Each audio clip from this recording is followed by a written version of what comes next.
Hello guys, ഞങ്ങൾ ഇന്ന് വീണ്ടും കല്യാണ ഷോപ്പിങ്ങിന് വേണ്ടി പോവുകയാണ്. ഇത് ഞങ്ങളെ രണ്ടാമത്തെ ഷോപ്പിംഗ് ആട്ടോ.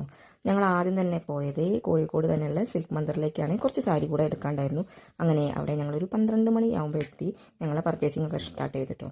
പിന്നെ സമയം പോയതേ അറിഞ്ഞില്ല. 3 മണിയായപ്പം എല്ലാവർക്കും നല്ലോണം വിശക്കാൻ തുടങ്ങി. അവിടെ തന്നെ ഞങ്ങൾക്ക് ഫുഡൊക്കെ കിട്ടിയിട്ടോ. ഞങ്ങൾ അവിടുത്തെ ക്യാൻറ്റീനിൽ പോയിട്ടാണ് ഫുഡൊക്കെ കഴിച്ചത്. നല്ല അടിപൊളി ഫുഡായിരുന്നു. ഫുഡ് കഴിച്ച് കഴിഞ്ഞപ്പോൾ ഞങ്ങൾ വീണ്ടും ഞങ്ങൾ ഷോപ്പിംഗ് തുടർന്നു. പിന്നെ ഷോപ്പിംഗ് ആയിരുന്നു. 5:30 ആകുമ്പോഴാണ് ഞങ്ങളെ ഷോപ്പിംഗ് ഒക്കെ കഴിഞ്ഞ് ഞങ്ങൾ അതിൻ്റെ ഉള്ളിൽ നിന്ന് പുറത്തിറങ്ങിയത്. പിന്നെ ഇതെൻ്റെ കസിനാണ്.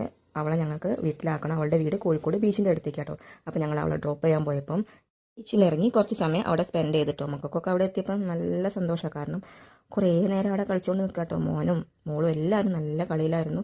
ചേച്ചി ഡെലിവറി കഴിഞ്ഞിട്ട് ആദ്യമായിട്ടോ ബീച്ചിലേക്ക് വരുന്നത്. പിന്നെ ഞങ്ങൾ അവിടുന്ന് കാടമുട്ടൊക്കെ കഴിച്ചു കേട്ടോ. കാടമുട്ട കഴിച്ചുകൊണ്ട് നിൽക്കുമ്പോൾ പെട്ടെന്ന് പെരും മഴ പെയ്ത് എന്താ ചെയ്യേണ്ടതെന്ന് അറിയാൻ പറ്റാത്ത അവസ്ഥയിന് ഞങ്ങളവിടെ ഓടി. കുറേ ബദാമരുണ്ട്, അതിൻ്റെ ചുവട്ടിൽ നിന്ന്. എന്നിട്ടും കാര്യമൊന്നും ഉണ്ടായില്ല. എല്ലാവരും നല്ലോണം നനഞ്ഞ്.